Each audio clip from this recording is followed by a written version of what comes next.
Hi, I am Jilyana, the Senior Program Director of Health and Wellness at the Southtowns YMCA, and our Healthy Living topic of the week today is going to be an exercise demonstration. So I'm going to walk us through some tips and tricks for good technique on a squat, lunge, and a plank. So the three basic movements of most of our exercise classes and programs. I'm going to give you some options for how to increase and decrease the difficulty of these exercises, as well as teach good form and practice on how you can get good form for these three, okay? So follow along with me here. I'm gonna go through the squat first, then the lunge, then a plank. I also have a chair, as I'm gonna show a few options for you to use the chair for a level 1, or if you need some extra help with balance for the lunges. All right, so let's jump right in. For our squat, position here, we want our feet about hip width apart. Sometimes you might be a little bit wider, a little more narrow. That's okay, do what feels good for you. A nice base is about hip width apart. Toes are gonna be mostly forward. Again, if you're a little winged out, that's a personal preference. Some people's hips need to be a little on the winged out side. Some people can be straight on. Again, listen to your body. From here, you wanna keep your chest lifted. Keep your gaze forward, not straight up, but a little bit down towards the floor when you go into your squat. We're gonna take our hips to the back as we start to break from our hips and our knees. So we're coming down like we're sitting in a chair, coming right back up. From the side, that looks like this. We're breaking from our hips, coming into our seat, coming right back up. What I like to do to get this position is to do a 4-step process. So I do a hip hinge, so I break from my hips, then I find my seat, then I come up about halfway, then I come up all the way. So it's a break, sit, half, up. Okay? As you're working on your squat, make sure your knees continuously push to the sides. We don't want our knees coming in this way. We want to push out the whole time. Lock your feet, drill your feet into the floor. Come on up, pushing through your heels, pushing through your hamstrings and glutes on your way up. To make that a little bit easier for you, or to practice your hip hinge, if you do a sit to stand, so I'm starting from my chair right at the edge, feet are flat, right in my squat position. I'm gonna stand from here.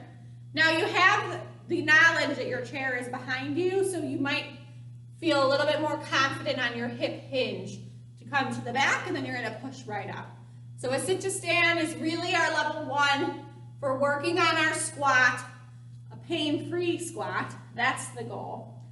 So really wanna make sure that we're sinking in our hips to the back. Get your hip hinge so that your knees end up pretty much above your toes, if not a little bit forward. But we want to avoid this position, okay? You really want to make sure that your knees are not driving too far forward. If you can lift your heels up, I want you to push your hips to the back a little bit more. Take pressure out of your knees. So that's our squat. Start with the sit to stand. Go into our 4-step breakdown, hip hinge, squat, halfway up. Then you'll be set for our regular body weight squat. Next, we're going to go to a lunge. So a stationary lunge. Looks like so. We have our feet set apart. We're going to bend both knees evenly, come right back up. That's a stationary lunge. Once you hit your stationary lunge, you can turn this into a step back or a step front. Okay. Basics of a lunge. What I like to have everyone do is, if you can go to the floor, start on the floor. With your back leg, your knee is going to be right underneath your hip. Your front knee and front leg, you're going to start in front of you. We're creating a 90-degree angle with our front leg, 90-degree angle with our back. Dig your toe, brace your core, set your shoulders over your hips, press up from here. So this is where you're going to be, 90-90, okay? This is what we're looking for our lunge.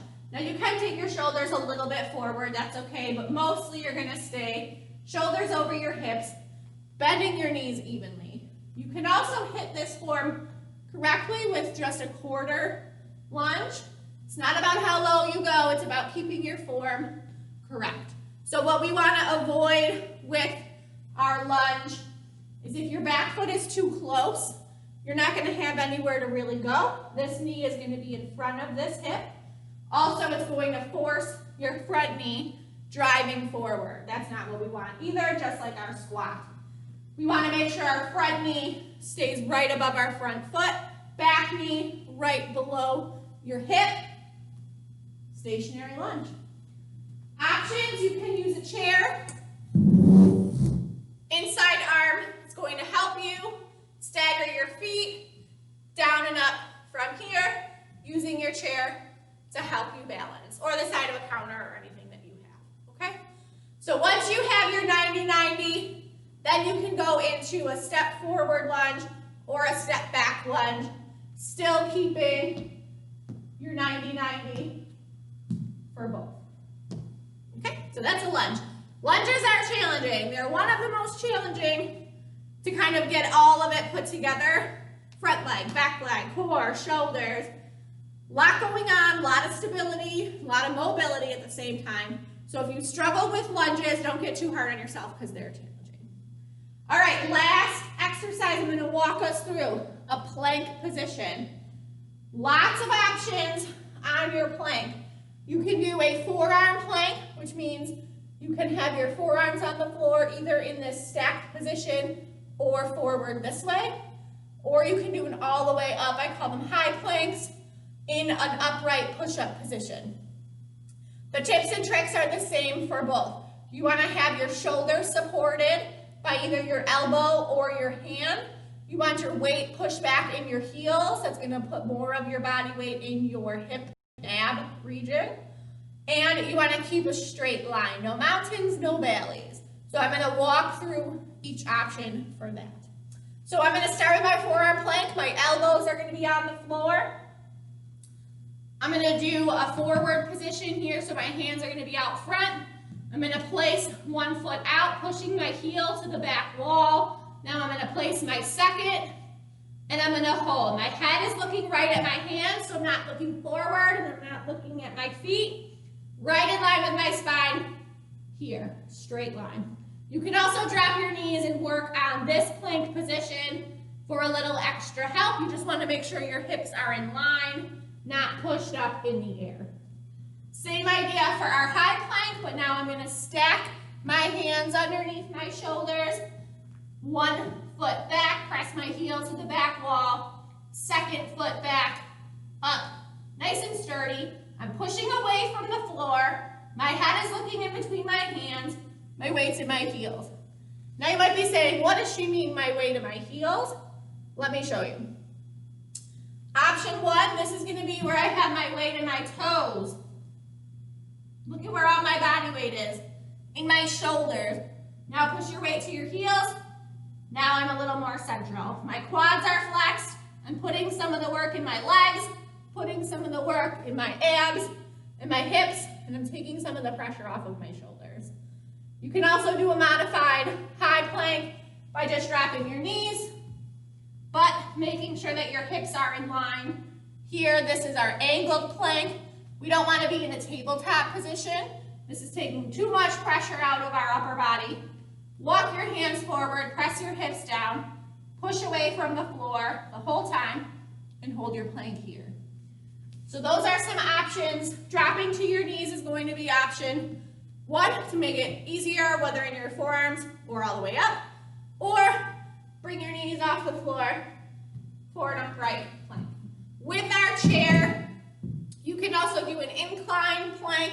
So we're going to be off of the floor, but the same rules apply. You're going to place your hands right under your shoulder, walk your feet to the back, hips are low, head is lifted, pushing away from your chair, weight in your heels, and holding your incline plank here. Once you get comfortable and confident with your plank position, then you can start to integrate push-ups, which would be another tutorial. We're not going to go into push-ups yet. We're going to do our squat, lunge, and plank. But when you get your plank set and you feel really confident and comfortable in those positions, then I want you to move to your push-up. Okay? So I hope that this helped break down some of our most fundamental movements: squat, lunge, plank. If you have any further questions, please feel free to reach out to us on our Facebook page, YMCA Buffalo Niagara, and I will be happy to go through these movements with you again. So good luck, try them at home, keep working on your form, and I will see you next week for another healthy living topic of the week. Bye.